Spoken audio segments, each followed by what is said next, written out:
ਸਤਿ ਸ਼੍ਰੀ ਅਕਾਲ। ਤੁਸੀਂ ਜੁੜੇ ਹੋਏ ਹੋ ਪੰਜਾਬੀ ਯੂਐਸਏ ਦੇ ਨਾਲ ਤੇ ਮੈਂ ਹਾਂ ਪ੍ਰਵੀਨ ਸ਼ਰਮਾ ਲੈ ਕੇ ਹਾਜ਼ਰ ਹਾਂ ਪ੍ਰੋਗਰਾਮ ਖਬਰ ਤੇ ਨਜ਼ਰ। ਖਬਰ ਤੇ ਨਜ਼ਰ ਪ੍ਰੋਗਰਾਮ ਦੇ ਵਿੱਚ ਕੀ ਅਹਿਮ ਤੇ ਕੀ ਖਾਸ ਖਬਰਾਂ ਨੂੰ ਲੈ ਕੇ ਚਰਚਾ ਕਰਨ ਦੇ ਲਈ ਜੁੜ ਚੁੱਕੇ ਨੇ ਪੰਜਾਬ ਤੋਂ ਸੀਨੀਅਰ ਪੱਤਰਕਾਰ, ਉੱਗੇ ਲੇਖਕ ਅਤੇ ਸਰਗਰਮ ਸਮਾਜਿਕ ਕਾਰਕੁਨ ਦੀਪਕ ਸ਼ਰਮਾ ਚਨਾਰਥਲ ਜੀ।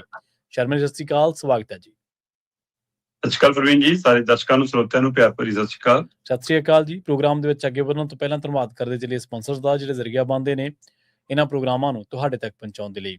ਖਾਲਸਾ ਇੰਸ਼ੋਰੈਂਸ ਏਜੰਸੀ ਵਾਲੇ, ਜਿਨ੍ਹਾਂ ਤੋਂ ਤੁਸੀਂ ਹਰ ਤਰੀਕੇ ਦੀ ਇੰਸ਼ੋਰੈਂਸ ਲੈ ਸਕਦੇ ਹੋ। ਇੰਸ਼ੋਰੈਂਸ ਬਾਰੇ ਪਤਾ ਕਰਨ ਦੇ ਲਈ ਇਹਨਾਂ ਦਾ ਨੰਬਰ ਹੈ 408-272-2500। ਇਹ 1992 ਤੋਂ ਲਗਾਤਾਰ ਇੰਸ਼ੋਰੈਂਸ ਬਿਜ਼ਨਸ ਦੇ ਵਿੱਚ ਸ਼ਾਨਦਾਰ ਸੇਵਾਵਾਂ ਦੇ ਰਹੇ ਨੇ ਤੇ ਅਮਰੀਕਾ ਭਰ ਦੇ ਵਿੱਚ ਇੰਸ਼ੋਰੈਂਸ ਕਰਦੇ ਨੇ। ਓਬਾਮਾ ਕੇਅਰ, ਮੈਡੀਕੇਅਰ ਜਾਂ ਫਿਰ ਕਵਰਡ ਕੈਲੀਫੋਰਨੀਆ ਬਾਬਤ ਪਾਲਿਸੀ ਕਰਵਾਉਣ ਦੇ ਲਈ, ਸਲਾਹ ਲੈਣ ਦੇ ਲਈ ਅੱਜ ਹੀ ਕਾਲ ਕਰੋ 408-272-2500 ਤੇ। ਟਰਕੀਅਨ ਇਮੀਗ੍ਰੇਸ਼ਨ ਲਾ ਫਰਮ ਵਾਲੇ, ਜੇ ਟਰਕੀਅਨਾਂ, ਟੌਨੀ ਟਰਕੀਅਨਾਂ ਦੇ ਨਾਲ ਤੁਸੀਂ ਯੂਐਸ ਇਮੀਗ੍ਰੇਸ਼ਨ ਬਾਬਤ ਕੋਈ ਵੀ ਸਲਾਹ ਕਰਨੀ ਹੈ, ਕੋਈ ਵੀ ਸਵਾਲ ਪੁੱਛਣਾ, ਤੇ ਇਹਨਾਂ ਦਾ ਨੰਬਰ ਹੈ 415-909-0503। ਗੁਰਦੀਪ ਸਿੰਘ ਬਿਰਦੀ ਕਲੋਵਿਸ, ਮਨਦੀਪ ਸਿੰਘ ਸੈਨ ਹੋਜੇ, ਓਮਕਾਰ ਸਿੰਘ ਫਰੈਜ਼ਨੋ, ਗੁਰਨਾਮ ਸਿੰਘ ਐਂਟੀਲੋਪ, ਜਰਨੈਲ ਸਿੰਘ ਸੈਟਲ, ਮਨਦੀਪ ਢਿੱਲੋਂ ਯੂਨੀਵਰਸਿਟੀ ਤੇ ਲਾਲੀ ਸਿੰਘ ਗਰੇਵਾਲ ਫਰੀਮਾਉਂਟ ਤੋਂ। ਇਹਨਾਂ ਸਾਰੇ ਹੀ ਸਪਾਂਸਰਸ ਦਾ ਬਹੁਤ ਬਹੁਤ ਧੰਨਵਾਦ। ਤੇ ਜੇਕਰ ਤੁਸੀਂ ਵੀ ਪੰਜਾਬੀ ਯੂਐਸਏ ਦੇ ਇਹਨਾਂ ਪ੍ਰੋਗਰਾਮਾਂ ਨੂੰ ਸਪਾਂਸਰ ਕਰਨਾ ਚਾਹੁੰਦੇ ਹੋ ਤਾਂ ਸਟੂਡੀਓ ਦਾ ਨੰਬਰ ਹੈ 408-272-5200। ਅੱਜ ਦਾ ਇਹ ਖਬਰ ਤੇ ਨਜ਼ਰ ਪ੍ਰੋਗਰਾਮ ਸਾਲ 2026 ਦੀ 2 ਜੂਨ ਦਾ ਪ੍ਰੋਗਰਾਮ ਹੈ ਤੇ ਦਿਨ ਅੱਜ ਮੰਗਲਵਾਰ ਹੈ। ਖਬਰਾਂ ਦੀ ਸ਼ੁਰੂਆਤ ਕਰੀਏ ਸ਼ਰਮਾ ਜੀ ਪੰਜਾਬ ਦੀ ਸਿਆਸਤ ਤੋਂ। ਕੈਪਟਨ ਦਾ ਜਿਹੜਾ ਕਾਂਗਰਸੀ ਮੋਹ ਹੈ ਕਿ ਇਹ ਘਰ ਵਾਪਸੀ ਕਰਵਾਏਗਾ। ਕੈਪਟਨ ਪਿਛਲੇ ਕਈ ਦਿਨਾਂ ਤੋਂ ਚਰਚਾਵਾਂ ਦੇ ਵਿੱਚ ਨੇ, ਬੀਜੇਪੀ ਦੇ ਪ੍ਰਧਾਨ ਦੇ ਬਾਰੇ ਟਿੱਪਣੀਆਂ ਕਰ ਚੁੱਕੇ ਨੇ, ਉਹ ਵੀ ਆਪਾਂ ਚਰਚਾ ਕੀਤੀ ਹੈ। ਹੁਣ ਜਿਹੜਾ ਇਹ ਮੋਹ ਜਾਗ ਰਿਹਾ ਹੈ ਕਿ ਘਰ ਵਾਪਸੀ ਦੇ ਇਮਕਾਨ ਬਣਦੇ ਜਾ ਰਹੇ ਨੇ। ਪ੍ਰਵੀਨ ਜੀ, ਕੈਪਟਨ ਅਮਰਿੰਦਰ ਸਿੰਘ ਦਾ ਕਾਂਗਰਸ ਦੇ ਪ੍ਰਤੀ, ਸੋਨੀਆ ਗਾਂਧੀ ਤੇ ਰਾਹੁਲ ਦੇ ਪ੍ਰਤੀ ਨਰਮੀ ਭਰੇ, ਮਿਠਾਸ ਭਰੇ ਸ਼ਬਦਾਂ ਦਾ ਕਹਿਣਾ ਤੇ ਇਹ ਸਭ ਦੇ ਦਰਮਿਆਨ ਰਾਹੁਲ ਗਾਂਧੀ ਦੇ 2 ਸਨੇਹਾਂ ਦਾ ਕੈਪਟਨ ਤੱਕ ਪਹੁੰਚਣਾ, ਇਹ ਬਹੁਤ ਕੁਝ ਸੰਕੇਤ ਕਰਦਾ ਹੈ ਜੀ। ਕੈਪਟਨ ਅਮਰਿੰਦਰ ਸਿੰਘ ਲਗਾਤਾਰ ਜਦ ਤੋਂ ਬੀਜੇਪੀ ਚ ਆਏ ਨੇ ਤਦ ਤੋਂ ਗਾਹੇ ਬਗਾਏ ਜਦੋਂ ਮੀਡੀਆ ਦੇ ਰੂਬਰੂ ਹੁੰਦੇ ਨੇ ਜਾਂ ਆਪਣੇ ਖਾਸ ਕਿਸੇ ਪੱਤਰਕਾਰ ਸਾਥੀ ਨਾਲ ਉਹ ਪੋਡਕਾਸਟ ਟਾਈਪ ਕਰਦੇ ਨੇ, ਹਾਂਜੀ, ਤਾਂ ਉਹਦੇ ਵਿੱਚੋਂ ਬੀਜੇਪੀ ਪ੍ਰਤੀ ਆਪਣੀ ਨਾਰਾਜ਼ਗੀ ਪ੍ਰਗਟਾਉਂਦੇ ਰਹੇ ਨੇ। ਸਹੀ ਹੈ। ਜਿਵੇਂ ਉਹਨਾਂ ਨੇ ਇਹ ਪ੍ਰਗਟਾਇਆ ਸਭ ਤੋਂ ਪਹਿਲਾਂ ਵੀ ਕਿ ਮੈਨੂੰ ਤਾਂ ਪੁੱਛਦੇ ਹੀ ਨਹੀਂ ਹੈ, ਮੇਰੀ ਤਾਂ ਸਲਾਹ ਹੀ ਨਹੀਂ ਲੈਂਦੇ, ਪੰਜਾਬ ਨੂੰ ਮੇਰੇ ਤੋਂ ਵੱਧ ਕੌਣ ਜਾਣਦਾ, ਜੇ ਮੈਨੂੰ ਪੁੱਛਣ ਮੈਂ ਇਹਨਾਂ ਨੂੰ ਦੱਸਾਂ। ਫਿਰ ਉਹ ਕਹਿੰਦੇ ਰਹੇ ਕਿ ਭੁੱਲ ਜਾਣ ਇਹ ਕਿ ਇਹ ਕਦੇ ਕੱਲਿਆਂ ਲੜ ਕੇ ਆ ਜਾਣਗੇ, ਜੇ 4-5 ਵਾਰ ਇੰਤਜ਼ਾਰ ਕਰਨਾ ਪਊ, ਮਤਲਬ 4-5 ਵਾਰ ਦਾ ਮਤਲਬ 20-25 ਸਾਲ, ਤੇ ਜੇ ਆਉਣਾ ਹੈ ਤਾਂ ਫਿਰ ਗੱਠਜੋੜ ਅਕਾਲੀ ਬੀਜੇਪੀ ਦਾ ਕਰਨਾ ਪੈਣਾ। ਇਹ ਗੱਲਾਂ ਅਮਰਿੰਦਰ ਸਿੰਘ ਕਰਦੇ ਆਏ। ਫਿਰ ਜਦੋਂ ਹੁਣ ਪ੍ਰਧਾਨ ਬਣੇ ਕੇਵਲ ਸਿੰਘ ਢਿੱਲੋਂ, ਫਿਰ ਅਮਰਿੰਦਰ ਸਿੰਘ ਮੀਡੀਆ ਦੇ ਸਾਹਮਣੇ ਆਏ ਕਿ ਵੀ ਰੌਲਾ ਪਾਈ ਜਾਂਦੇ ਨੇ ਮੀਡੀਆ ਵਾਲੇ ਕਿ ਮੇਰਾ ਬੰਦਾ ਬਣ ਗਿਆ, ਮੇਰਾ ਬੰਦਾ। ਮੇਰਾ ਕੋਈ ਬੰਦਾ ਨਹੀਂ, ਮੈਨੂੰ ਤਾਂ 2021 ਤੋਂ ਬਾਅਦ ਕਦੇ ਮਿਲਿਆ ਹੀ ਨਹੀਂ, ਤੇ ਨਾ ਮੈਂ ਇਹਦੀ ਉਹ ਦਿੱਤੀ ਹੈ, ਮਤਲਬ ਕਿ ਇਹਦੇ ਲਈ ਕਿਹਾ ਉਹਨਾਂ ਨੂੰ ਕਿ ਸਲਾਹ ਦਿੱਤੀ ਹੈ ਕਿ ਇਹਨੂੰ ਬਣਾ ਦਿਓ ਜੀ, ਕਿ ਮੇਰੀ ਸਿਫਾਰਿਸ਼ ਨਹੀਂ ਹੈ, ਕਿ ਮੇਰੇ ਕਹੇ ਤੇ ਨਹੀਂ ਬਣਿਆ, ਆਪੇ ਬਣ ਕੇ ਆਇਆ। ਜੇ ਮੈਨੂੰ ਪੁੱਛਦੇ ਮੈਂ ਕਿਸੇ ਇਹੋ ਜਿਹੇ ਬੰਦੇ ਨੂੰ ਬਣਾਉਂਦਾ ਜਿਹਦੀ ਪੂਰੇ ਪੰਜਾਬ 'ਚ ਪੁੱਛ-ਗਿੱਛ ਹੁੰਦੀ। ਸਹੀ ਹੈ। ਮਤਲਬ ਇਹ ਦੋਏ ਗੱਲਾਂ ਪਾਰਟੀ ਦੇ ਅੰਦਰ ਪਾਰਟੀ ਪ੍ਰਤੀ ਨਾਰਾਜ਼ਗੀ ਵੀ ਦਿਖਾਉਂਦੀਆਂ ਨੇ ਤੇ ਆਪਣੀ ਹੋਂਦ ਨੂੰ ਪ੍ਰਗਟਾਉਣ ਦਾ ਇੱਕ ਤਰੀਕਾ ਵੀ ਦਿਖਾਉਂਦੀਆਂ ਨੇ। ਸਹੀ ਹੈ, ਬਿਲਕੁਲ। ਪਰ ਇਹਦੇ ਵਿੱਚ ਕਿਤੇ ਵੀ ਕਾਂਗਰਸ ਮੋਹ ਨਹੀਂ ਝਲਕਦਾ, ਇਹਦੇ ਵਿੱਚ ਕਿਤੇ ਵੀ ਕਾਂਗਰਸ ਵਾਪਸੀ ਦਾ ਸੰਕੇਤ ਨਹੀਂ ਝਲਕਦਾ। ਪਰ ਉਹ ਪੰਨਾ ਕਦੋਂ ਪਲਟਿਆ?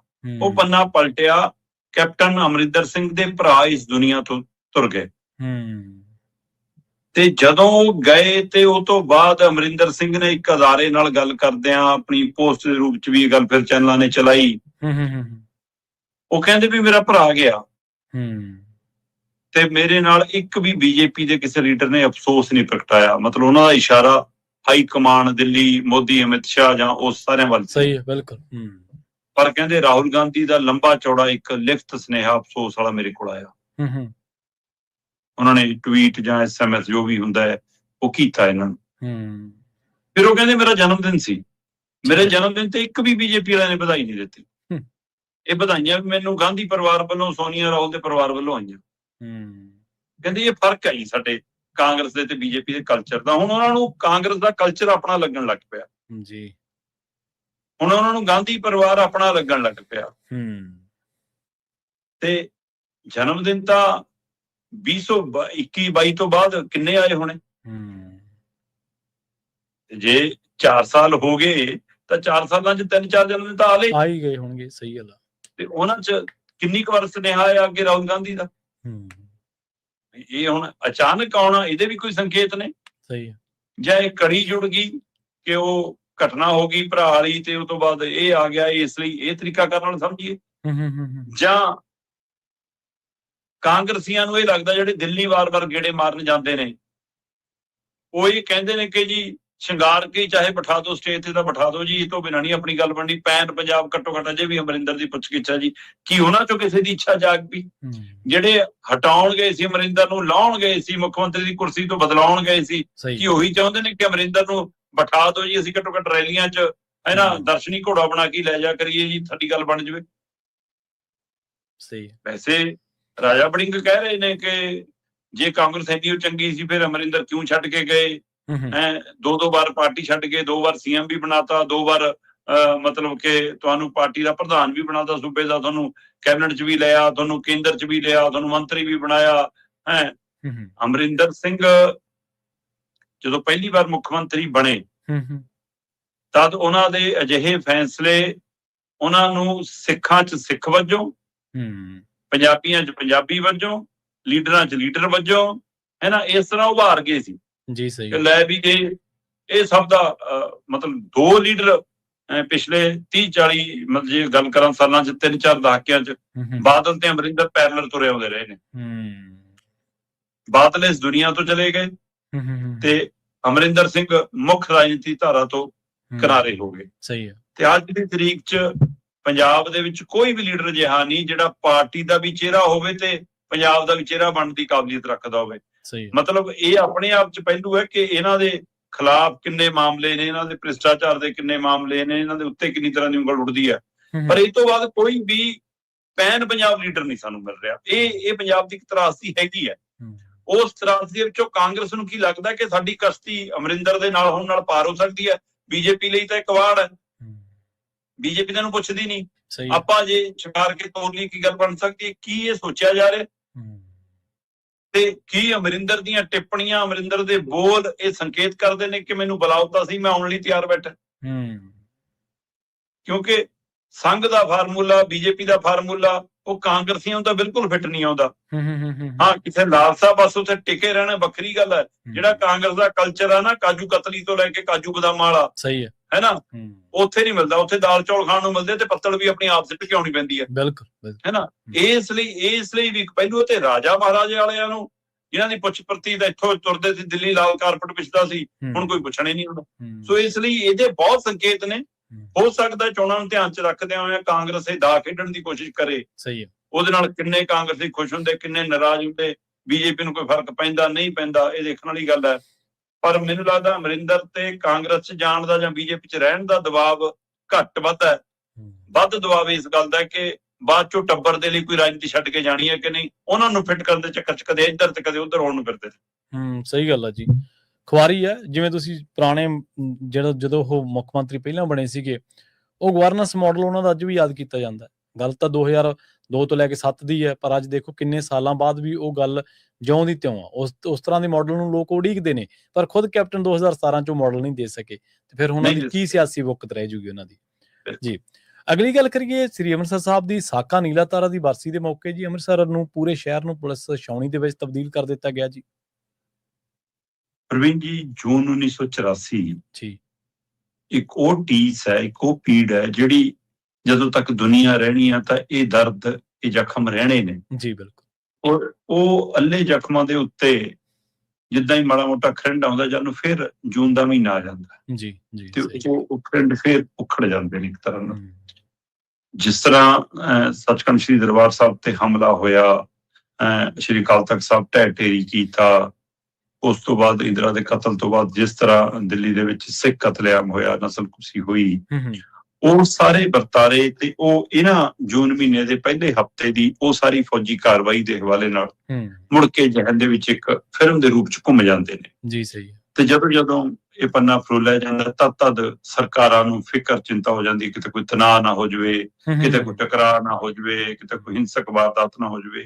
ਕਿਉਂਕਿ ਹਰ ਵਾਰ ਜੂਨ ਦੇ ਪਹਿਲੇ ਹਫ਼ਤੇ ਦੇ ਵਿੱਚ ਸ਼੍ਰੀ ਅਕਾਲ ਤਖਤ ਸਾਹਿਬ ਵਿਖੇ ਦਰਬਾਰ ਸਾਹਿਬ ਦੇ ਉਸ ਗਲਿਆਰੇ ਦੇ ਵਿੱਚ ਧਾਰਮਿਕ ਸਮਾਗਮ ਆਯੋਜਿਤ ਕੀਤੇ ਜਾਂਦੇ ਨੇ ਤੇ ਸ਼੍ਰੀ ਅਖੰਡ ਪਾਠ ਸਾਹਿਬ ਦੇ ਪਾਠ ਰੱਖੇ ਜਾਂਦੇ ਨੇ, ਭੋਗ ਪਾਏ ਜਾਂਦੇ ਨੇ, ਕੀਰਤਨ ਦੀਵਾਨ ਸਜਾਏ ਜਾਂਦੇ ਨੇ ਤੇ ਵੱਡੀ ਗਿਣਤੀ 'ਚ ਸੰਗਤ ਪਹੁੰਚਦੀ ਹੈ। ਉਹਦੇ ਵਿੱਚ ਅਕਸਰ ਆਪਾਂ ਕਈ ਵਾਰ ਦੇਖਿਆ ਮਾਨ ਦਲ ਹੋਰਾਂ ਦੇ ਟਕਰਾਅ ਦੇ ਪਹਿਲੂ ਵੀ ਉੱਭਰਦੇ ਨੇ, ਬਹੁਤ ਕੁਝ ਹੁੰਦਾ ਤੇ ਜੋ ਕੁਝ ਉਸ ਸਮੇਂ ਨੁਕਸਾਨਿਆ ਗਿਆ, ਜਾਨੀ ਮਾਲੀ ਨੁਕਸਾਨ ਸੰਗਤ ਦਾ ਵੀ, ਕੌਮ ਦਾ ਵੀ, ਫਿਰ ਫੌਜ ਤੇ ਖੜਕੂ ਦਾ ਟਕਰਾਅ ਦੇ ਹਵਾਲੇ ਨਾਲ ਵੀ, ਸੋ ਉਹ ਸਾਰੇ ਦੇ ਇਲਾਵਾ ਜਿਹੜਾ ਸਾਡਾ ਮਤਲਬ ਕਿ ਆਪਾਂ ਕਹਿ ਸਕਦੇ ਹਾਂ ਸਾਡੀ ਜੀਵਨ ਭਰ ਦੀ ਕਮਾਈ ਸੀ ਜੋ ਲਾਇਬ੍ਰੇਰੀ ਚੋਂ ਲਿਜਾਇਆ ਗਿਆ, ਚਾਹੇ ਉਹ ਗੁਰੂ ਗ੍ਰੰਥ ਸਾਹਿਬ ਜੀ ਦੇ ਸਰੂਪ ਹੋਣ, ਚਾਹੇ ਉਹ ਇਤਿਹਾਸਕ ਕਿਤਾਬਾਂ ਹੋਣ, ਉਹ ਗ੍ਰੰਥ ਹੋਣ, ਉਹ ਕਿੰਨਾ ਕੁਛ ਜਿਹੜਾ ਅਜੇ ਤੱਕ ਵੀ ਸਹੀ ਰੂਪ ਦੇ ਵਿੱਚ ਪੂਰਨ ਨਹੀਂ ਮਿਲਿਆ ਕਿ ਹੈ ਵੀ ਨਹੀਂ ਵੀ ਕੀ ਹੋਰ ਗਿਆ ਕੀ ਨਹੀਂ, ਉਹ ਬਹੁਤ ਕੁਛ ਹੈ।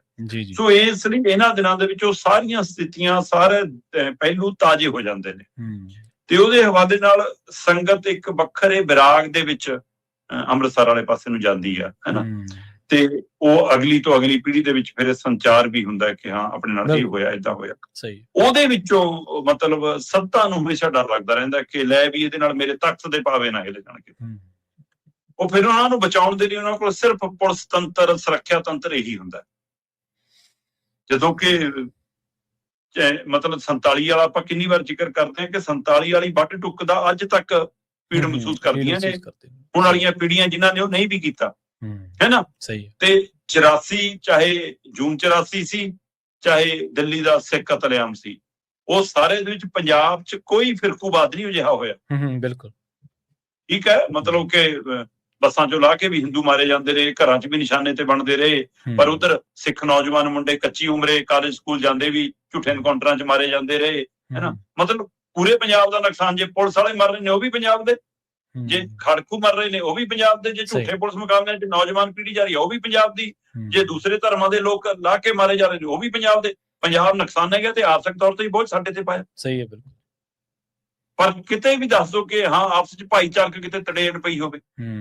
ਸੋ ਜੇ ਉਸ ਸਮੇਂ ਨਹੀਂ ਸਾਡੇ ਅੰਦਰ ਅਜਿਹੀ ਕੋਈ ਵੰਡ ਆਈ ਤੇ ਤੁਸੀਂ ਹੁਣ ਕਿਉਂ ਇਹ ਮਹਿਸੂਸ ਕਰਦੇ ਹੋ? ਮਤਲਬ ਆਪਣੇ ਦਿਨ ਦਿਹਾੜੇ ਵੀ ਸਾਨੂੰ ਖਾਕੀ ਦੀ ਛਤਰੀ ਹੇਠ ਮਨਾਉਣ ਦੇ ਲਈ ਮਜਬੂਰ ਕੀਤਾ ਜਾਂਦਾ। ਇਹ ਤਰੀਕਾਕਾਰ ਹੈ। ਲੋਕਾਂ 'ਚ ਉਹੀ ਉਲਟਾ ਪੁਲਿਸ ਦੀਆਂ ਇੰਨੀਆਂ ਗੱਡੀਆਂ ਦੇਖ ਕੇ, ਇੰਨੇ ਕਾਫਲੇ ਦੇਖ ਕੇ, ਪਰੇਡ ਮਾਰਚ ਦੇਖ ਕੇ ਲੋਕਾਂ 'ਚ ਦਹਿਸ਼ਤ ਆਉਂਦੀ ਆ, ਉਲਟਾ ਉਹ ਫਿਰ ਘਟ ਜਾਂਦੇ ਆ ਉਧਰ। ਆਮ ਸ਼ਰਧਾਲੂ ਵੀ ਜਾਣੋ ਫਿਰ ਝਿਜਕਦਾ। ਮਤਲਬ ਇਹ ਤਰੀਕਾਕਾਰ ਕੀ ਹੈ? ਜੇ ਤੁਹਾਡੀ ਕਿਤੇ ਆਮਦ ਹੋਣੀ ਹੈ ਕਿਸੇ ਮੰਤਰੀ ਸੰਤਰੀ ਦੀ, ਫਿਰ ਜੀ ਸਿਵਲ ਚਲਾ ਦੋ, ਫਿਰ ਸਿਵਲ 'ਚ ਇਹਨਾਂ ਨੂੰ ਤਾਰ ਲਓ, ਮਾੜਾ ਮੋਟਾ ਜੀ ਤਾਰਨਾ। ਸਹੀ ਹੈ, ਸਹੀ ਹੈ।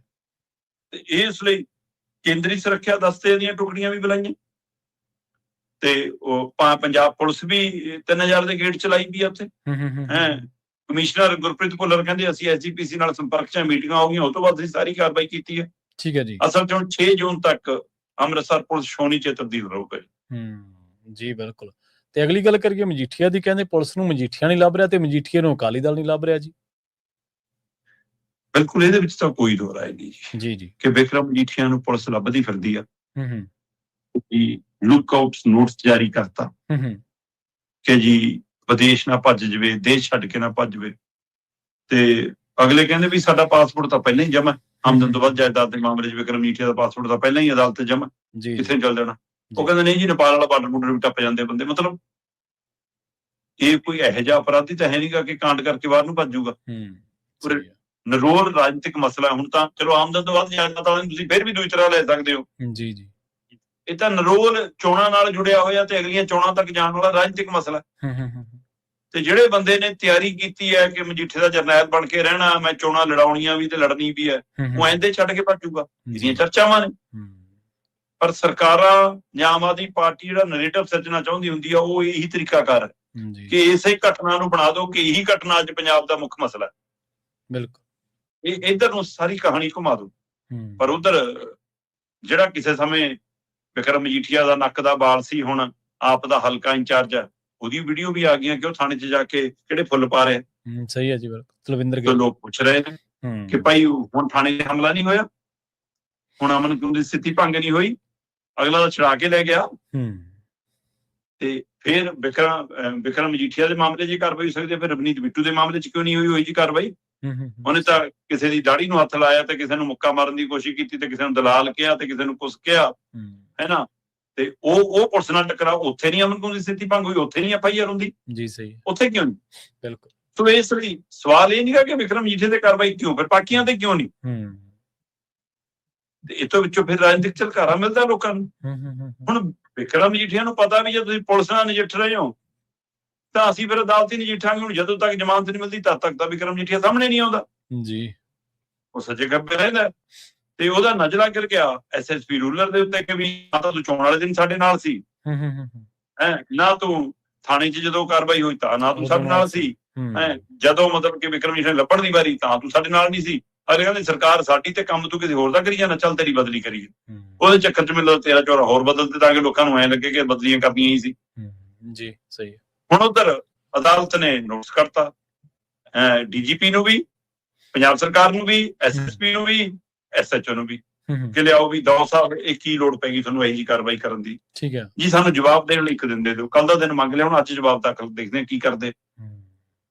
ਹੋ ਸਕਦਾ ਅੱਜ ਫੈਸਲਾ ਆਵੇ, ਵਿਕਰਮ ਮਜੀਠੀਆ ਨੂੰ ਜ਼ਮਾਨਤ ਮਿਲ ਜਾਵੇ, ਗ੍ਰਿਫਤਾਰੀ ਤੇ ਰੋਕ ਲੱਗ ਜਾਵੇ, ਹੈ ਨਾ, ਜਾਂ ਹੋ ਸਕਦਾ ਕਿ ਕੇਸ ਖਾਰਜ ਕਰਨ ਦੀ, ਉਹ FIR ਰੱਦ ਕਰਨ ਦਾ ਹੁਕਮ ਹੋ ਜਾਵੇ। ਕੀ ਹੁੰਦਾ ਇਹ ਦੇਖਣ ਵਾਲੀ ਗੱਲ ਹੈ। ਜਾਂ ਫਿਰ ਆ ਜਾਵੇ ਕਿ ਪੇਸ਼ ਹੋਣਾ ਪਊਗਾ, ਭਗੌੜਾ ਕਰਾਰ ਦੇ ਦੇਣ, ਕੀ ਹੁੰਦਾ। ਅਦਾਲਤ ਕਿਹੜਾ ਰਾਹ ਅਖਤਿਆਰ ਕਰਦੀ ਹੈ, ਦੇਖਣ ਵਾਲੀ ਗੱਲ ਹੋਗੀ ਕਿ ਤੱਥ ਸੱਚ ਕੀ ਸਰਕਾਰ ਤੇ ਪੁਲਿਸ ਪੇਸ਼ ਕਰ ਪਾਉਂਦੀ ਹੈ। ਪਰ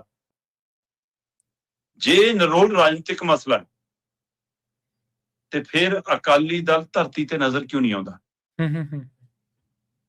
ਵਿਕਰਮ ਮਜੀਠੀਆ ਦੇ ਖਿਲਾਫ FIR ਹੈ, ਉਹਦੇ ਸਾਥੀਆਂ ਦੇ ਖਿਲਾਫ FIR ਹੈ, ਅਕਾਲੀ ਦਲ ਦੇ ਖਿਲਾਫ ਤਾਂ ਨਹੀਂ FIR। ਸਹੀ ਹੈ, ਬਿਲਕੁਲ ਜੀ। ਤੁਸੀਂ ਪੁਲਿਸ ਕਮਿਸ਼ਨਰ ਦਾ ਦਫ਼ਤਰ, ਤੁਸੀਂ ਕਿਸੇ DC ਦਫ਼ਤਰ, ਕਿਤੇ ਚੰਡੀਗੜ੍ਹ ਕੰਨੀ ਨੂੰ ਚਾਲੇ ਕਿ ਲਓ ਜੀ ਅਸੀਂ ਸਾਰੇ ਵਰਕਰ ਕੱਲੇ ਜ਼ਿਲ੍ਹੇ ਚੋਂ ਆ ਰਹੇ ਹਾਂ, ਸਾਨੂੰ ਕਰੋ ਗ੍ਰਿਫਤਾਰ, ਹੈ ਨਾ, ਸਾਡੇ ਤੇ ਪਾਓ ਪਰਚੇ, ਕਰੋ ਕੁਛ, ਲੜਾਈ ਤਾਂ ਲੜੋ। ਸਹੀ ਹੈ। ਕੀ ਵਰਕਰਾਂ ਤੋਂ ਲੈ ਕੇ ਲੀਡਰਾਂ ਤੋਂ ਲੈ ਕੇ ਪਾਰਟੀ ਦੇ ਪ੍ਰਧਾਨ ਤੱਕ ਨੂੰ ਡਰ ਲੱਗਦਾ ਕਿ ਵੀ ਕੱਲ ਨੂੰ ਮੇਰੇ ਤੇ ਨਾ ਕਾਰਵਾਈ ਕਰ ਦੇਣ? ਹੁਣ ਮੋਰਚੇ ਲਾਉਣ ਵਾਲਾ ਅਕਾਲੀ ਦਲ FIR ਤੋਂ ਡਰਦਾ। ਸਹੀ ਹੈ, ਬਿਲਕੁਲ। ਗ੍ਰਿਫਤਾਰੀਆਂ ਤੋਂ ਡਰਦਾ। ਜੀ ਜੀ। ਕੀ ਇਸ ਕਦਰ ਭਗੌੜੇ ਹੋ ਗਏ ਕਿ ਜੀ ਆਪਾਂ ਕਮਰੇ ਚੋਂ ਹੀ, ਡਰਾਇੰਗ ਰੂਮ ਚੋਂ ਟਵੀਟ ਕਰ ਦੋ, ਮੀਡੀਆ 'ਚ ਬਿਆਨ ਦੇ ਦੋ ਤੇ ਬਸ ਗੱਲ ਖਤਮ ਹੋ ਗਈ। ਜੇ ਹੋਰ ਨਹੀਂ ਕਰਨਾ ਸੀ, ਘੱਟੋ ਘੱਟ ਮਜੀਠਾ ਹਲਕੇ ਨੂੰ ਤਾਂ ਕਹਿ ਦਿੰਦੇ ਕਿ ਵਰਕਰਾਂ ਨੂੰ ਕਿ ਚਲੋ ਵੀ ਮੈਂ, ਸੁਖਵੀਰ ਕਹਿੰਦਾ ਕਿ ਮੈਂ ਆਉਣਾ, ਤੁਸੀਂ ਸਾਰੇ ਆਜੋ ਬਾਹਰ, ਦੇਖਦਾ ਕਿਹੜਾ ਗ੍ਰਿਫਤਾਰ ਕਰਦਾ, ਪਹਿਲਾਂ ਮੈਨੂੰ ਕਰਨਗੇ। ਜੀ। ਵਿਕਰਮ ਮਜੀਠੀਆ ਪਾਰਟੀ ਦਾ ਵੱਡਾ ਲੀਡਰ ਹੈ, ਨਾਮੀ ਲੀਡਰ ਹੈ ਜੀ। ਤੇ ਜੇ ਪਾਰਟੀ ਪ੍ਰਧਾਨ ਦੀ ਰਿਸ਼ਤੇਦਾਰੀ ਦੇਖੀ ਤਾਂ ਹੋਰ ਵੀ ਨੇੜੇ ਆ। ਤੇ ਇਸ ਘਟਨਾ ਨੇ ਇੱਕ ਵਾਰ ਫਿਰ ਸੰਕੇਤ ਦਿੱਤਾ ਕਿ ਸੁਖਵੀਰ ਤੇ ਮਜੀਠੀਆ ਵਿਚਾਲੇ ਰਿਸ਼ਤੇ ਸੁਖਾਵੇਂ ਨਹੀਂ ਹੈ। ਸਹੀ। ਦੂਸਰਾ ਸੰਕੇਤ ਇਹ ਵੀ ਦਿੱਤਾ ਕਿ ਜਿਹੜੀ ਪਾਰਟੀ ਆਪਣੇ ਲੀਡਰ ਲਈ ਨਹੀਂ ਖੜ ਸਕਦੀ, ਉਹ ਕੱਲ ਨੂੰ ਆਪਣੇ ਵਰਕਰਾਂ ਲਈ ਕਿਵੇਂ ਖੜ ਜੂ, ਪੰਜਾਬ ਦੇ ਨਿਵਾਸੀਆਂ ਲਈ ਕਿਵੇਂ ਖੜ ਜੂ, ਆਮ ਪਬਲਿਕ ਲਈ ਕਿਵੇਂ ਖੜ ਜੂ, ਪੰਜਾਬ ਲਈ ਕਿਵੇਂ ਖੜ ਜੂ, ਸੋਚਣ ਦੀ ਲੋੜ ਹੈ। ਜੀ ਬਿਲਕੁਲ। ਅਗਲੀ ਗੱਲ ਕਰੀਏ ਬੀਬੀਆਂ ਨੂੰ 1000-1500 ਦੀ ਕਹਿੰਦੇ ਹੁਣ 1 ਜੁਲਾਈ ਤੋਂ ਸ਼ੁਰੂ ਹੋਣ ਜਾ ਰਿਹਾ ਜੀ। ਦੇਖੋ ਜੀ, ਇਹ ਤਾਂ 2022 ਤੋਂ ਸ਼ੁਰੂ ਹੋਣਾ ਸੀਗਾ ਜੀ। ਜੀ। ਜੇ ਇਸੇ ਤਰੀਕੇ ਕਰਨ ਨਾਲ ਗਰੰਟੀ ਨੂੰ ਦੇਖੀਏ ਤਾਂ ਆਉਂਦੀ ਤਾਂ ਬੀਬੀਆਂ ਦੇ ਖਾਤਿਆਂ 'ਚ 1000 ਰੁਪਇਆ ਪਾਉਣਾ ਸੀ। ਫਿਰ ਉਹ ਜਵਾਕੜੀ ਜੰਮੀ ਮੁੱਖ ਮੰਤਰੀ ਸਾਹਿਬ ਦੇ ਘਰੇ ਤੇ ਖੁਸ਼ ਹੋ ਕੇ ਕਹਿੰਦੇ ਹੁਣ 1100 ਕਰਤਾ। ਚਲੋ ਫਿਰ ਕਹਿੰਦੇ ਕਿ SC ਪਰਿਵਾਰ ਦੀਆਂ ਬੀਬੀਆਂ ਦੇ ਲਈ 1500, ਜਨਰਲ ਦੇ ਲਈ 1000 ਤੇ ਲਓ ਜੀ ਹੋ ਗਈ ਤਿਆਰੀ। ਇਹ ਤਿਆਰੀ ਵੀ ਅਸੀਂ ਪਿਛਲੀਆਂ 2-3 ਦੀਵਾਲੀਆਂ ਤੋਂ ਦੇਖਦੇ ਆਉਂਦੇ ਹਾਂ। ਠੀਕ ਹੈ ਜੀ। 2-3 ਦੀਵਾਲੀਆਂ, 2-3 ਦੁਸਹਿਰੇ, 2-3 ਗੁਰਪੁਰਬ ਲੰਘ ਲਏ ਤੇ ਪਰ ਬੀਬੀਆਂ ਨੂੰ 1000 ਰੁਪਏ ਵਾਲੀ ਖੁਸ਼ਖਬਰੀ ਨਹੀਂ ਮਿਲੀ। ਚਲੋ ਜੀ, ਰੱਖੜੀ ਆ ਗਈ, ਰੱਖੜੀ ਤੇ ਹੋ ਜੂ ਜੀ, ਆ ਬਜਟ ਆ ਗਿਆ ਜੀ, ਬਜਟ 'ਚ ਹੋ ਜੂ ਜੀ, ਹੋ ਗਿਆ ਜੀ, ਬਜਟ 'ਚ ਰੱਖ ਲਏ ਜੀ, ਆ ਲਓ ਜੀ ਹੁਣ ਜੀ ਫਾਰਮ ਭਰ ਦੋ ਜੀ, ਬਸ ਜਿੱਦਾਂ ਹੀ ਤੁਹਾਡੇ ਫਾਰਮ ਭਰੋਗੇ ਤਾਂ ਦੇ ਹੋ ਜੂ ਜੀ। ਫਾਰਮ ਭਰਨ ਲਈ ਵੀ ਧੱਕਾ ਮੁੱਕੀ ਹੋ ਲਏ ਲੋਕ, ਬਸ ਜੀ ਹੁਣ 1 ਜੁਲਾਈ ਤੋਂ ਦੇ ਦਿਆਂਗੇ, ਹੋ ਸਕਦਾ ਹੁਣ ਦੇ ਦੇਣ, ਕਿਉਂਕਿ ਹੁਣ ਚੋਣਾਂ 'ਚ 4 ਮਹੀਨੇ ਰਹਿ ਗਏ। ਇਹਨਾਂ ਨੂੰ ਇਹ ਵੀ ਲੱਗਦਾ ਕਿ ਜੇ ਕਿਤੇ ਚੋਣ ਕਮਿਸ਼ਨ ਨੇ ਪਹਿਲਾਂ ਚੋਣਾਂ ਐਲਾਨਤੀਆਂ ਤੇ ਅਸੀਂ ਉਸ ਦੌਰਾਨ ਪਾਉਣ ਲੱਗੇ, ਫਿਰ BJP ਕਹੂਗੀ ਨਹੀਂ ਜੇ ਤਾਂ ਵੋਟਾਂ ਖਰੀਦ ਰਹੇ ਨੇ, ਉਹ ਸਾਡੇ ਖਜ਼ਾਨੇ ਦੀਆਂ ਪੂੰਜੀਆਂ ਹੀ ਬੰਦ ਕਰਾ ਦੇਣਗੇ, ਨਹੀਂ ਖੋਲਣ ਦੇਣਾ ਖਜ਼ਾਨਾ, ਇਸ ਲਈ ਫਟਾਫਟ ਇੱਕ ਅੱਧੀ ਵਾਰ ਪਾ ਦੋ। ਹੁਣ ਇਸ ਲਈ 1 ਜੁਲਾਈ ਦਾ ਦਮ ਭਰਿਆ ਮੁੱਖ ਮੰਤਰੀ ਭਗਵੰਤ ਮਾਨ ਨੇ ਕਿ 1 ਜੁਲਾਈ ਨੂੰ ਬੀਬੀਆਂ ਨੂੰ 1000 ਜਨਰਲ ਵਰਗ ਨੂੰ ਤੇ SC ਭਾਈਚਾਰੇ ਦੀਆਂ ਬੀਬੀਆਂ ਨਾਲ ਸੰਬੰਧਿਤ ਜਿਹੜੀਆਂ ਬੀਬੀਆਂ ਨੇ ਉਹਨਾਂ ਨੂੰ 1500 ਰੁਪਈਆ ਅਸੀਂ 1 ਜੁਲਾਈ ਤੋਂ ਪਾ ਦਾਂਗੇ। ਪੰਜਾਬ ਦੇ ਵਿੱਚ 2 ਕਰੋੜ 18 ਲੱਖ ਦੇ ਕਰੀਬ ਵੋਟਰ ਹੈ। ਠੀਕ ਹੈ ਜੀ।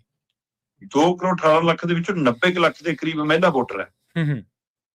ਤੇ ਇਹਨਾਂ ਮਹਿਲਾ ਵੋਟਰਾਂ ਦੇ ਵਿੱਚੋਂ ਮੇਰਾ ਖਿਆਲ 80 ਲੱਖ ਦੇ ਕਰੀਬ ਉਹ ਮਹਿਲਾਵਾਂ ਬਣਦੀਆਂ ਨੇ, 80 ਲੱਖ ਤੋਂ ਵੀ ਵੱਧ ਹੋ ਸਕਦਾ ਉਹ ਅੰਕੜਾ ਹੋਵੇ, ਕਿ ਜਿਹੜੀਆਂ ਟੈਕਸ ਪਈ ਨਹੀਂ ਹੈਗੀਆਂ, ਹੈਨਾ, ਜਾਂ ਜਿਹੜੀਆਂ ਸਰਕਾਰੀ ਨੌਕਰੀ ਨਹੀਂ ਕਰਦੀਆਂ, ਤੇ ਜੇ ਉਹ ਇੰਨੀ ਗਿਣਤੀ ਹੈਗੀ ਆ ਤਾਂ ਫਿਰ ਉਹਨਾਂ ਸਾਰਿਆਂ ਨੂੰ ਦੇਣਾ ਬਣਦਾ। ਤੇ ਅਜੇ ਤੱਕ ਮੇਰਾ ਖਿਆਲ 32 ਤੋਂ 33 ਕੁ ਲੱਖ ਬੀਬੀਆਂ ਨੇ ਹੀ ਰਜਿਸਟ੍ਰੇਸ਼ਨ ਕਰਾਈ ਹੈ।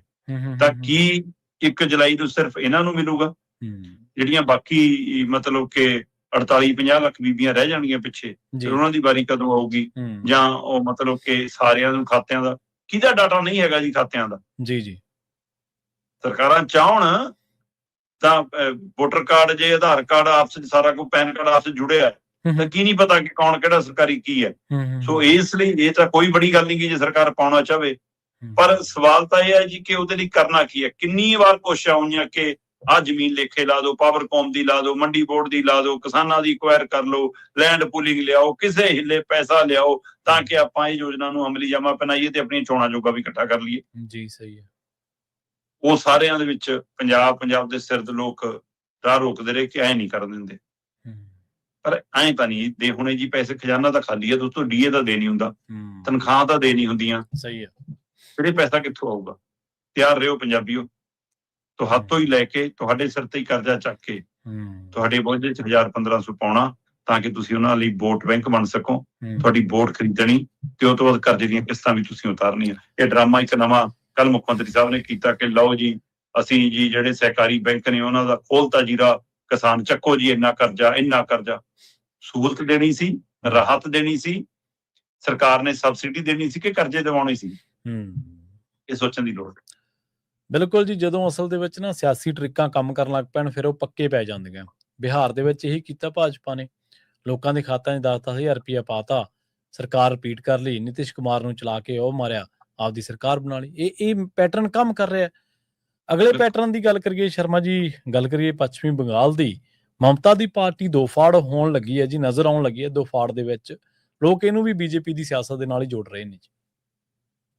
ਨਹੀਂ ਜੋੜਨਾ ਪਏਗਾ ਜੀ, ਤਰੀਕਾਕਾਰ ਉਹੀ ਹੈ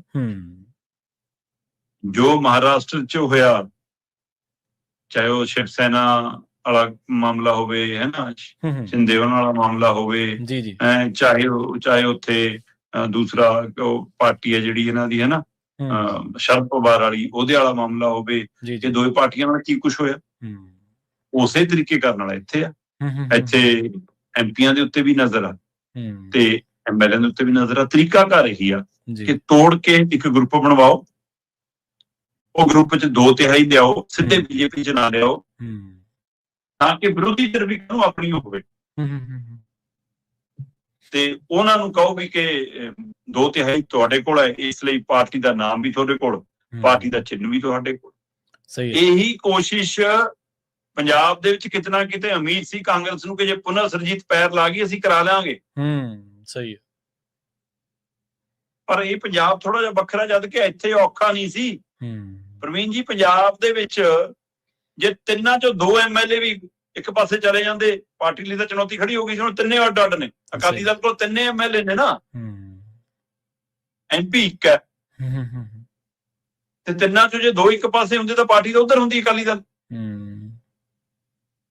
ਇੱਕ ਵਿਕਰਮ ਮਜੀਠੀਆ ਉਹਨਾਂ ਦੀ ਧਰਮ ਪਤਨੀ ਹੈ ਜਿਹੜੀ ਅਕਾਲੀ ਦਲ ਬਾਦਲ ਚ ਹੋ ਕੇ ਵੀ ਵਿਚਾਰੀ ਨਾਲ ਨਹੀਂ ਹੈ, ਉਹਦੀ ਕੋਈ ਬਾਹ ਨਹੀਂ ਫੜਦਾ, ਉਹਨੂੰ ਕੋਈ ਪੁੱਛਦਾ ਨਹੀਂਗਾ। ਸਹੀ ਹੈ ਨਾ। ਦੂਸਰੇ ਪਾਸੇ ਮਨਪ੍ਰੀਤ ਯਾਲੀ ਵੱਖਰਾ ਰਾਹ ਅਖਤਿਆਰ ਕਰ ਗਏ, ਪਹਿਲਾਂ ਪੁਨਰ ਸਰਜੀਤ, ਫਿਰ ਅੰਮ੍ਰਿਤਪਾਲ ਉਹਨਾਂ ਦੇ ਵਾਰਸ ਪੰਜਾਬ ਦੇ ਵਾਲੇ ਪਾਸੇ ਨੂੰ, ਜਾਂ ਅਜੇ ਘਰੇ ਨੇ, ਅਜੇ ਫੈਸਲਾ ਲੈਣਾ ਹੈ ਤੇ ਡਾਕਟਰ ਸੁੱਖੀ ਹੋਰੀ ਚਲੇ ਆਮ ਆਦਮੀ ਪਾਰਟੀ ਨਾਲ ਗਏ। ਨਹੀਂ ਤਾਂ ਇੱਥੇ ਵੀ ਕੁਝ ਹੋ ਜਾਂਦਾ।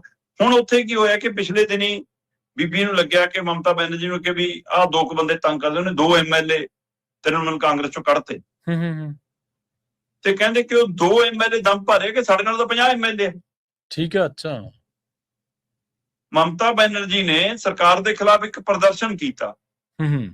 ਉਸ ਪ੍ਰਦਰਸ਼ਨ ਦੇ ਵਿੱਚ ਕਹਿੰਦੇ ਜੀ 5 ਐਮਐਲਏ ਆਏ, ਸਿਰਫ 2 ਐਮਪੀ ਆਏ ਤੇ 5 ਐਮਐਲਏ ਆਏ ਬੀਬੀ ਦੇ ਨਾਲ ਬੈਠਣ। ਇਹਦਾ ਮਤਲਬ ਜਿਹੜੇ ਬਾਕੀ ਨਹੀਂ ਆਏ ਫਿਰ ਉਹ ਕਿਹਦੇ ਨਾਲ ਨੇ? ਇਸ ਲਈ ਆ ਚੁਣੌਤੀ ਆ। 80 ਦੇ ਕਰੀਬ ਐਮਐਲਏ ਨੇ ਜੀ ਤੇ ਜੇ 52 ਇੱਕ ਪਾਸੇ ਚਲੇ ਗਏ ਤਾਂ 2/3 ਕਹਿੰਦੇ ਕੰਮ ਬਣ ਗਿਆ ਉਹਨਾਂ ਦਾ। ਠੀਕ ਹੈ। ਅੱਛਾ। ਤੇ ਕਿਉਂਕਿ 2 ਤੁਸੀਂ ਸਸਪੈਂਡ ਕੀਤੇ ਹੋਏ ਨੇ, ਉਹਦੇ ਹਿਸਾਬ ਨਾਲ 52 ਐਮਐਲਏ ਦੀ ਲੋੜ ਹੈ ਤੇ 52 ਦੇ ਨਾਲ ਫਿਰ ਉਹ 3 ਪੱਤੀ ਜਿਹੜਾ ਇਹਨਾਂ ਦਾ ਚੋਣ ਨਿਸ਼ਾਨ ਜਾ ਉਹ ਵੀ ਉਧਰ ਤੇ ਪਾਰਟੀ ਦਾ ਨਾਮ ਵੀ ਉਧਰ, ਸਾਰਾ ਕੁਝ ਉਧਰ। ਇਹਦਾ ਖੇਲਾ ਹੈ ਤੇ ਮਮਤਾ ਨੂੰ ਇਹ ਖਤਰਾ ਹੈਗਾ ਕਿ ਇਹ ਖੇਲਾ ਹੋ ਸਕਦਾ। ਸੋ ਬੇਸ਼ੱਕ ਇਹ ਵਿਰੋਧੀ ਧਿਰ ਦੇ ਲੀਡਰ ਦੀ ਚੋਣ ਤੋਂ ਲੈ ਕੇ ਪਾਰਟੀ ਦੇ ਅੰਦਰ ਸੁਰਤਲ ਵਿਗੜੇ ਨੇ। ਸੋ ਹੁਣ ਮਮਤਾ ਉਹਨੂੰ ਬਚਾ ਪਾਉਂਦੀ ਆ, ਨਹੀਂ ਬਚਾ ਪਾਉਂਦੀ, ਬੀਜੇਪੀ ਉੱਥੇ ਵੀ ਉਹ ਖਿਲਾ ਕਰ ਲੈਂਦੀ ਹੈ, ਨਹੀਂ ਕਹਿੰਦੀ। ਇਹਦਾ ਤਰੀਕਾ ਕਰ ਇਹਨਾਂ ਕੋਲ ਉਹੀ ਇੱਕੋ ਫਾਰਮੂਲਾ ਜਿਹਦੇ ਰਾਹੀਂ ਇਹ TMC ਨੂੰ ਤੋੜਨ ਦੀ ਕਵਾਇਦ ਚ ਨੇ। ਦੇਖੋ, ਆਪਾਂ ਅੱਗੇ ਵੀ ਸ਼ਰਮਾ ਜੀ ਗੱਲ ਕਰਦੇ ਹੁੰਦੇ ਹਾਂ, ਤੁਹਾਨੂੰ ਤਾਂ ਪੋਲੀਟੀਕਲ ਇਸ ਬਾਰੇ ਬਹੁਤ ਜ਼ਿਆਦਾ ਨੌਲੇਜ ਹੈ, ਸਿਆਸੀ ਨੌਲੇਜ ਬਹੁਤ ਜ਼ਿਆਦਾ ਹੈ। ਆਪਾਂ ਅੱਗੇ ਵੀ ਕਹਿੰਦੇ ਹੁੰਦੇ ਹਾਂ ਵੀ ਜਿਹੜਾ ਭਾਰਤ ਆ ਉਹ ਯੂਨੀਅਨ ਆਫ ਦੀ ਸਟੇਟਸ ਆ, ਇੱਕ ਸੂਬਿਆਂ ਦੀ ਵੱਖ-ਵੱਖ ਪਛਾਣਾਂ ਦੀ, ਵੱਖ-ਵੱਖ ਬੋਲੀਆਂ ਦੀ, ਵੱਖ-ਵੱਖ ਖਿੱਤਿਆਂ ਦੀ ਇੱਕ ਯੂਨੀਅਨ ਹੈ। ਤੇ ਇਸ ਯੂਨੀਅਨ ਦੇ ਵਿੱਚ ਖੇਤਰੀ ਪਾਰਟੀਆਂ ਦੀ ਜਿਹੜੀ ਅਹਿਮੀਅਤ ਸੀ ਬਹੁਤ ਵੱਡੀ ਸੀ। ਫੈਡਰਲਿਜ਼ਮ ਦਾ ਜਿਹੜਾ ਢਾਂਚਾ ਉਹ ਬਹੁਤ ਵੱਡਾ, ਉਹਦੀ ਵਿਸ਼ਾਲਤਾ ਤੇ ਉਹਦੀ ਸੂਖਮਤਾ ਅਸੀਂ ਸਮਝ ਨਹੀਂ ਸਕਦੇ ਅਸਲ ਦੇ ਵਿੱਚ ਜਿਹੜਾ ਫੈਡਰਲਿਜ਼ਮ ਦਾ। ਪਰ ਇਹ ਸਾਡੀਆਂ ਜਿਹੜੀਆਂ ਖੇਤਰੀ ਪਾਰਟੀਆਂ ਨੇ ਹੌਲੀ-ਹੌਲੀ ਭਾਜਪਾ ਇਸੇ ਤਰ੍ਹਾਂ ਹੀ ਖਤਮ ਕਰ ਰਹੀ ਹੈ। ਤੇ ਜੇਕਰ ਖੇਤਰੀ ਪਾਰਟੀਆਂ ਖਤਮ ਹੋਣ ਲੱਗ ਪਈਆਂ ਇਸੇ ਤਰ੍ਹਾਂ, ਹਾਲਾਂਕਿ ਉਹਨਾਂ ਦੇ ਵਿੱਚ ਆਪਸੀ ਬਹੁਤ ਨੁਕਸ ਨੇ, ਜਿਵੇਂ ਤੁਸੀਂ ਮਹਾਰਾਸ਼ਟਰ ਦਾ ਜ਼ਿਕਰ ਕੀਤਾ, ਜਿਵੇਂ ਆਪਾਂ ਚੌਟਾਲਾ ਦਾ ਜ਼ਿਕਰ ਕਰਦੇ ਹਾਂ, ਜਿਵੇਂ ਆਪਾਂ ਬਾਦਲਾਂ ਦਾ ਜ਼ਿਕਰ ਕਰਦੇ ਹਾਂ, ਜਿਵੇਂ ਆਪਾਂ ਬਿਹਾਰ ਦੀਆਂ ਪਾਰਟੀਆਂ ਦਾ ਜ਼ਿਕਰ ਕਰਦੇ ਹਾਂ, ਜਿਵੇਂ ਆਪਾਂ ਪੱਛਮੀ ਬੰਗਾਲ ਦਾ ਜ਼ਿਕਰ ਕਰਦੇ ਹਾਂ, ਤਾਂ ਉਹਨਾਂ ਦੀ ਅਹਿਮੀਅਤ ਜਿਹੜੀ ਖੁੱਸੀ ਉਹਦੇ ਵਿੱਚ ਉਹਨਾਂ ਦਾ ਆਪਦਾ ਵੀ ਨੁਕਸਾਨ ਹੈ। ਪਰ ਅਸਲ 'ਚ ਤਾਂ ਜਿਹੜਾ ਕੇਂਦਰੀ ਏਜੰਡਾ ਉਹ ਤਾਂ ਬਹੁਤ ਤੇਜ਼ੀ ਦੇ ਨਾਲ ਵੱਧਦਾ ਜਾ ਰਿਹਾ ਪਾਰਟੀਆਂ ਦੇ ਉੱਤੇ ਕੁਹਾੜੇ ਵਾਂਗੂ, ਪਰ ਪਾਰਟੀਆਂ ਆਪਦਾ ਡਿਫੈਂਸ ਵੀ ਨਹੀਂ ਕਰ ਪਾ ਰਹੀਆਂ ਇਸ ਟਾਈਮ। ਪ੍ਰਵੀਨ ਜੀ, ਤੁਸੀਂ ਇਹ ਦੇਖੋ ਕਿ ਲਾਲੂ ਪ੍ਰਸਾਦ ਯਾਦਵ ਬੁਰੀ ਤਰ੍ਹਾਂ ਘਿਰ ਗਏ ਸੀ ਭ੍ਰਸ਼ਟਾਚਾਰ ਦੇ ਮਾਮਲਿਆਂ 'ਚ। ਜੀ ਬਿਲਕੁਲ ਬਿਲਕੁਲ। ਪਰ ਉਹਦਾ ਸਟੈਂਡ ਰਿਹਾ ਕਿ ਮੈਂ ਨਹੀਂ ਜਾਂਦਾ ਬੀਜੇਪੀ ਨਾਲ। ਹਾਂਜੀ ਬਿਲਕੁਲ, ਅੱਜ ਵੀ ਸਟੈਂਡ ਤੇ ਕਾਇਮ ਆ। ਅਗਲੇ ਨੇ ਲੱਤ ਡਾਈ ਨਾ, ਤੇ ਇਹਨਾਂ ਦਾ ਸਾਰਾ ਕੁਝ ਬੀਜ ਨਾਸ ਨਹੀਂ ਹੁੰਦਾ। ਆ ਮੁੰਡਾ ਨਵਾਂ ਆਇਆ ਤਾਮਿਲਨਾਡੂ ਦੇ ਵਿੱਚ, ਜੀ ਨਵੀਂ ਧਿਰ ਵਜੋਂ ਉੱਭਰਿਆ, ਪਰ ਲੀਕ ਖਿੱਚ ਕੇ ਆਇਆ ਨਾ ਕਿ ਬੀਜੇਪੀ ਨਾਲ ਨਹੀਂ ਜਾਊਂਗਾ। ਸਹੀ ਹੈ। ਇਸ ਲਈ ਬਹੁਤ ਉਮੀਦਾਂ ਜਦੋਂ ਨਵੀਆਂ ਇਹੋ ਜਿਹੀਆਂ ਸਾਹਮਣੇ ਆਉਂਦੀਆਂ ਤਾਂ ਆਸ ਜਾਗਦੀ ਕਿ ਕੁਝ ਨਹੀਂ ਹੁੰਦਾ, ਦੁਬਾਰਾ ਫਸਲ ਉੱਗ ਜਾਊਗੀ। ਪਰ ਪੰਜਾਬ ਦੇ ਮਾਮਲੇ ਚ ਉਲਟਾ ਕੰਮ, ਇੱਥੇ ਉਧਰ ਨੂੰ ਜਾਣ ਨੂੰ ਤਿਆਰ ਨੇ ਸਾਡੇ ਵਾਲੇ ਜਿਹੜੇ ਨੇ। ਨਹੀਂ, ਇੱਥੇ ਤਾਂ ਆਮ ਆਦਮੀ ਪਾਰਟੀ, ਭਗਵੰਤ ਮਾਨ ਦਾ ਗਰੁੱਪ ਵੀ ਜੇ ਕੱਲ ਨੂੰ ਟੁੱਟਦਾ ਤਾਂ ਉਹ ਇਹੀ ਹੋਊਗਾ ਜਿਵੇਂ ਤੈਨੂੰ ਨਾਲ ਤੋੜਨ ਦੀ ਕਵਾਇਦ ਹੈ। ਹਾਂਜੀ ਬਿਲਕੁਲ ਸਹੀ। ਇਸੇ ਤਰ੍ਹਾਂ ਦੀ ਕਵਾਇਦ ਹੋਊਗੀ ਕਿ ਤੂੰ ਵੱਖਰਾ ਲੜ, ਤੈਨੂੰ ਬਣਾ ਦਾਂਗੇ ਮੁੱਖ ਮੰਤਰੀ ਇੱਕ ਵਾਰ, ਕਿਉਂਕਿ ਬੀਜੇਪੀ ਆਉਂਦੀ ਹੋ ਏਦਾਂ। ਸਹੀ ਹੈ। ਉਹ ਸੂਬੇ ਦੇ ਹਰ ਸੂਬੇ ਦੇ ਵਿੱਚ ਦਾਖਲੇ ਤੇ ਹੁੰਦੀ ਆ। ਤੁਸੀਂ ਲਗਾਤਾਰ ਨਤੀਜੇ ਦਾ ਜ਼ਿਕਰ ਕਰ ਰਹੇ ਹੋ, ਨਤੀਜੇ ਤੇ ਘਨੇੜੀ ਚੜ ਕੇ ਆਈ ਸੀ ਬੀਜੇਪੀ। ਸਹੀ ਹੈ, ਬਿਲਕੁਲ। ਪੰਜਾਬ 'ਚ ਬਾਦਲਾਂ ਦੀ ਉਂਗਲ ਫੜ ਕੇ ਆਈ ਸੀ, ਹਰਿਆਣੇ 'ਚ ਚੌਟਾਲਿਆਂ ਦੀ ਉਂਗਲ ਫੜ ਕੇ ਆਈ ਸੀ, ਖਾ ਗਈ ਨਾ ਉਹਨਾਂ ਦਲਾਂ ਨੂੰ। ਸੋ ਇਸ ਲਈ ਇਹ ਪਹਿਲੂ ਹੈਗਾ। ਤੇ ਪੰਜਾਬ ਦੇ ਵਿੱਚ ਤਾਂ ਅੱਜ ਸਭ ਤੋਂ ਵੱਡੀ ਚਿੰਤਾਜਨਕ ਸਥਿਤੀ ਹੋਈ ਹੈ ਕਿ ਆਮ ਆਦਮੀ ਪਾਰਟੀ ਜੇ ਟੁੱਟਦਾ ਤਾਂ ਵੀ ਬੀਜੇਪੀ ਨਾਲ, ਜੇ ਨਹੀਂ ਟੁੱਟਦਾ ਤਾਂ ਵੀ ਬੀਜੇਪੀ ਨਾਲ ਹੈ। ਹੈ ਨਾ। ਤੇ ਅਕਾਲੀ ਦਲ ਦੇ ਦੋ ਧੜੇ ਨੇ, ਯਾਨੀ ਹਰਪ੍ਰੀਤ ਸਿੰਘ ਵਾਲੀ ਧਿਰ ਤੇ ਸੁਖਬੀਰ ਬਾਦਲ ਵਾਲੀ, ਦੋਏ ਕਹਿੰਦੇ ਕਿ ਸਾਡੀ ਗੱਠਜੋੜ ਦੀ ਗੱਲ ਚੱਲ ਰਹੀ ਹੈ। ਦੋਏ ਨੇੜੇ ਲੱਗਣ ਨੂੰ ਫਿਰਦੇ ਨੇ, ਦੋਏ ਬੀਜੇਪੀ ਨਾਲ ਜਾਣ ਨੂੰ ਫਿਰਦੇ ਨੇ। ਤੇ ਵਾਰਸ ਪੰਜਾਬ ਦੇ ਵਾਰਸ ਤਾਂ ਬਣਨਾ ਚਾਹੁੰਦੇ ਨੇ, ਪਰ ਅਜੇ ਫੈਸਲਾ ਨਹੀਂ ਲੈ ਪਾ ਰਹੇ ਕਿ ਅਸੀਂ ਲੜਨਾ ਕਿਹੜੇ ਨੁਕਤੇ ਤੇ ਹੈ, ਕਿਹੜੇ ਤਰੀਕੇ ਕਰਨਾ ਲੜਨਾ, ਤੇ ਕੀ ਉਹਨਾਂ ਦੀ ਰਾਜਨੀਤੀ ਦੇ ਭਵਿੱਖ ਦਾ ਫੈਸਲਾ ਵੀ ਬੀਜੇਪੀ ਦੇ ਹੱਥ 'ਚ ਹੈ। ਇਸ ਲਈ ਇਹ ਸਾਰੇ ਪਹਿਲੂ ਇਹ ਜੋੜਦੇ ਨੇ। ਤੇ ਕਾਂਗਰਸ ਦੇ ਆਪਣੇ ਪੈਰ ਨਹੀਂ ਲੱਗਦੇ, ਉਹ ਬੀਜੇਪੀ ਦੇ ਪਹਿਲੇ ਸ਼ਿਕਾਰ ਨੇ। ਸੋ ਕੁੱਲ ਮਿਲਾ ਕੇ ਸਾਰਾ ਕੁਝ ਜੇ ਇੱਕ ਪਾਰਟੀ ਨੂੰ ਜਾਂ ਕੇਂਦਰੀਕਰਨ ਨੂੰ ਇਹ ਧੱਕਣਾ ਤੇ ਫਿਰ ਸੂਬਿਆਂ ਨੂੰ ਮੁੜ ਕੇ ਸੋਚਣਾ ਪੈਣਾ। ਕੋਈ ਗੱਲ ਨਹੀਂ, ਕੋਈ ਨਵਾਂ ਬੀਜ ਪੁੰਗ ਰਿਹਾ ਹੁੰਦਾ ਤਾਮਿਲਨਾਡੂ ਮਾ। ਜੀ ਬਿਲਕੁਲ। ਬਹੁਤ ਧੰਨਵਾਦ ਸ਼ਰਮਾ ਜੀ ਤੁਹਾਡਾ ਇਹਨਾਂ ਖਾਸ ਖਬਰਾਂ ਤੇ ਖਾਸ ਜਾਣਕਾਰੀਆਂ ਦੇ ਲਈ। ਸਤਿ ਸ਼੍ਰੀ ਅਕਾਲ ਜੀ। ਸਤਿ ਸ਼੍ਰੀ ਅਕਾਲ ਜੀ। ਪ੍ਰੋਗਰਾਮ ਖਬਰ ਤੇ ਨਜ਼ਰ ਨੂੰ ਆਪਾਂ ਇੱਥੇ ਸਮਾਪਤ ਕਰਾਂਗੇ। ਤੁਹਾਡਾ ਸਾਰਿਆਂ ਦਾ ਬਹੁਤ ਧੰਨਵਾਦ। ਇਸ ਪ੍ਰੋਗਰਾਮ ਦੇ ਵਿੱਚੋਂ ਕੁਝ ਅਹਿਮ ਜਾਣਕਾਰੀਆਂ, ਕੁਝ ਖਾਸ ਜਿਹੜੀਆਂ ਕਲਿੱਪਸ ਨੇ, ਵੀਡੀਓਜ਼ ਨੇ, ਉਹ ਕਲਿੱਪਸ ਦੇ ਰੂਪ ਦੇ ਵਿੱਚ ਆਪਾਂ Punjabi radio USA, Punjabi TV USA ਦੇ ਮੰਚਾਂ ਦੇ ਉੱਤੇ ਸਾਂਝਾ ਕਰਦੇ ਹਾਂ। ਤੁਸੀਂ ਉੱਥੇ ਜਾ ਕੇ ਵੀ ਇਹਨਾਂ ਖਬਰਾਂ ਨੂੰ, ਇਹਨਾਂ ਕਲਿੱਪਸ ਨੂੰ, ਇਹਨਾਂ ਵੀਡੀਓਜ਼ ਨੂੰ ਦੇਖ ਸਕਦੇ ਹੋ। ਬਹੁਤ ਧੰਨਵਾਦ। ਸਤਿ ਸ਼੍ਰੀ ਅਕਾਲ।